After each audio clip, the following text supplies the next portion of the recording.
En la primavera, cuando los reyes suelen salir a la guerra, Joab dirigió el ejército en un ataque contra los amonitas. Pero esta vez David se quedó en Jerusalén.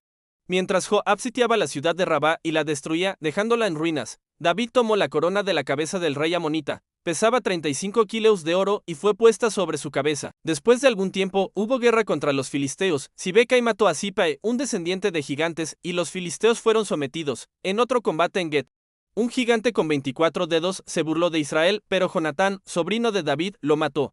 Satanás se levantó contra Israel e incitó a David a hacer un censo del pueblo para conocer su número. El rey ordenó a Joab: vayan y cuenten a Israel desde Dan hasta Beerseba, y tráiganme el número para que yo lo sepa. Joab respondió: ¿por qué quiere hacer esto, mi señor?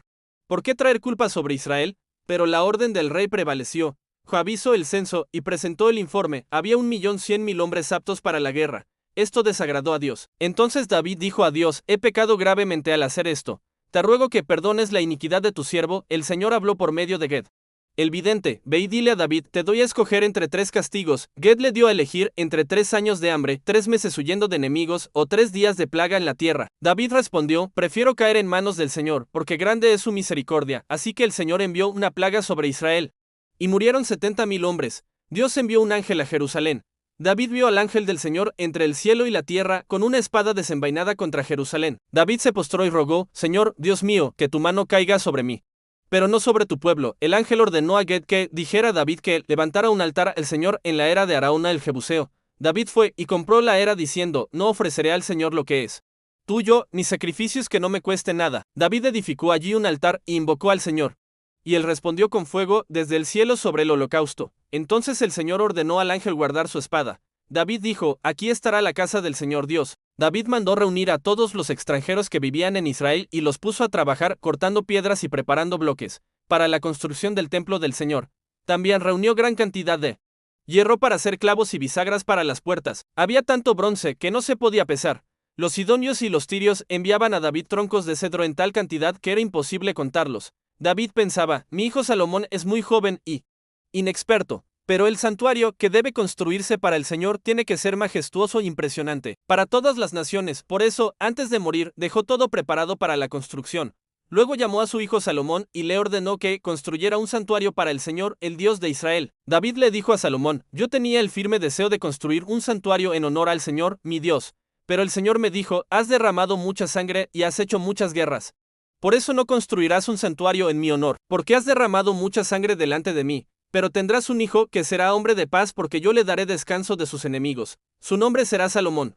Y yo daré paz y tranquilidad a Israel durante su reinado. Él construirá un santuario en mi honor. Él será mi hijo y yo seré su padre, y afirmaré el trono de su reino sobre Israel para siempre. Ahora, hijo mío, que el Señor esté contigo, y que tengas éxito en construir el santuario del Señor tu Dios, conforme a lo que Él ha dicho. Que el Señor te conceda entendimiento y discernimiento cuando gobiernes sobre Israel, para que guardes la ley del Señor tu Dios. Entonces prosperarás si cuidas de cumplir los estatutos que el Señor dio a Israel por medio de Moisés. Esfuérzate y sé valiente, no temas ni desmayes. Yo he preparado para la casa del Señor 3.500 toneladas de oro y 35.000 toneladas de plata, además de bronce y hierro en tanta cantidad que no se puede pesar, así como madera y piedra, y tú puedes añadir más. Tienes muchos obreros, canteros, albañiles, carpinteros y expertos en toda clase de trabajo en metales. Levántate y comienza la obra. David ordenó a todos los líderes de Israel que ayudaran a su hijo Salomón, diciendo: ¿no está con ustedes el Señor su Dios? Él les ha dado paz por todos lados. Ahora dispongan su corazón y su alma para buscar al Señor su Dios. Comiencen a construir el santuario del Señor Dios, para traer el arca del pacto a la casa que se edificará en su honor. Cuando ya era anciano, David nombró a su hijo Salomón como rey sobre Israel. En aquella ocasión, convocó a todos los líderes de Israel. Convocó también a los sacerdotes y a los levitas. Fueron contados 38.000 levitas de 30 años en adelante. David los distribuyó en grupos de trabajo. 24.000 quedaron encargados de administrar los servicios del santuario. 6.000 fueron designados como oficiales y jueces. 4.000 fueron nombrados guardias, y 4.000 fueron designados músicos para alabar al Señor con los instrumentos que David había preparado. Luego David dividió a los levitas en grupos según los nombres de los hijos de Leví: Gersón, Coat y Merari. Los gersonitas fueron Ladán y Simei. Los hijos de Ladán: Jehiel, Setán y Joel. Los hijos de Simei: Selomot, Asiel y Arán. Los hijos de Simei: Jaat, Sisa, Jeus y Berías. Jaat era el primero, después Sisa. Jeus y Berías fueron contados como una sola familia. Los coatitas fueron Amram y Sar.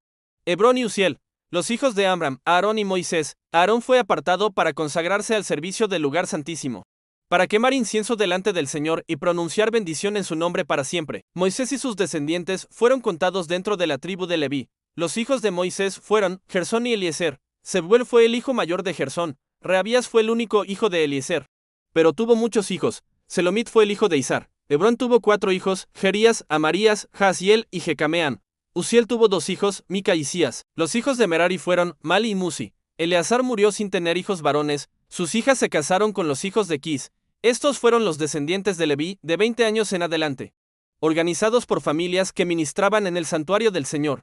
David dijo: ahora que el Señor ha dado descanso a su pueblo y ha establecido a Jerusalén como morada permanente, los levitas ya no tendrán que transportar el tabernáculo ni los utensilios usados en el servicio. Desde entonces, la tarea de los levitas fue ayudar a los descendientes de Aarón en el servicio de la casa del Señor. Ellos estaban encargados de cuidar los atrios y las cámaras, de la purificación de todo lo sagrado y del servicio en la casa de Dios. También se ocupaban del pan de la proposición, de la flor de harina para la ofrenda, y de todas las medidas y proporciones. Tenían la responsabilidad de presentarse cada mañana y cada tarde para dar gracias y alabar al Señor. Ofrecían todos los holocaustos en los días de reposo, en las lunas nuevas y en las fiestas señaladas, conforme al orden establecido. De este modo, los levitas quedaron encargados de todo lo relacionado con la adoración, el lugar, los tiempos y el orden del servicio. Los descendientes de Aarón fueron organizados de la siguiente manera. Los hijos de Aarón fueron Nadab, Abiú, Eleazar y Tamar.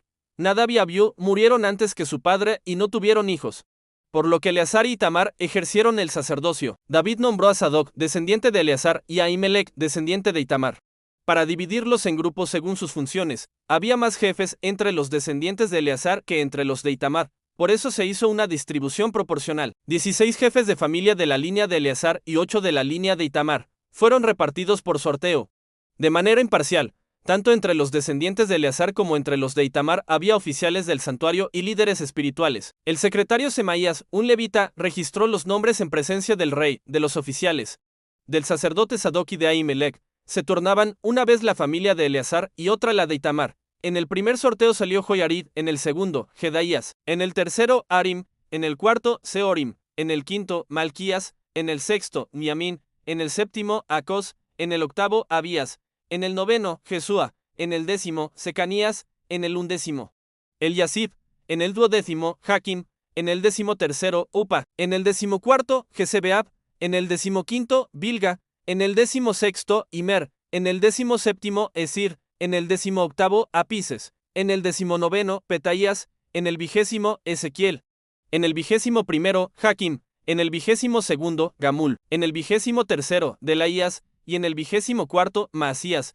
Ellos servían en ese orden cuando entraban en el templo del Señor, conforme a las normas establecidas por su antepasado Aarón, según lo había ordenado el Señor, el Dios de Israel. El resto de los levitas se distribuyó así: de los descendientes de Amram, Subael; de los descendientes de Subael, Gedeías; de Rehabías, Isías era jefe de sus hijos; de Izar, Selomot; de Selomot, Jaat; de los descendientes de Hebrón, Jerías, Amarías, Jaasiel y Jecameam; de los descendientes de Uziel, Mica; de Samir y Zacarías; de los descendientes de Merari, Mali y Musi; de los hijos de Jasías, Beino; de Mali, Eleazar, que no tuvo hijos; de Quis, Jerameel; de los hijos de Musi, Mali, Eder y Jeremot. Estas eran las familias de los levitas. Ellos también echaron suertes en presencia del rey David, de Sadoc y de Ahimelech. Tanto los mayores como los menores fueron tratados de la misma manera, como lo hicieron sus hermanos, los descendientes de Aarón.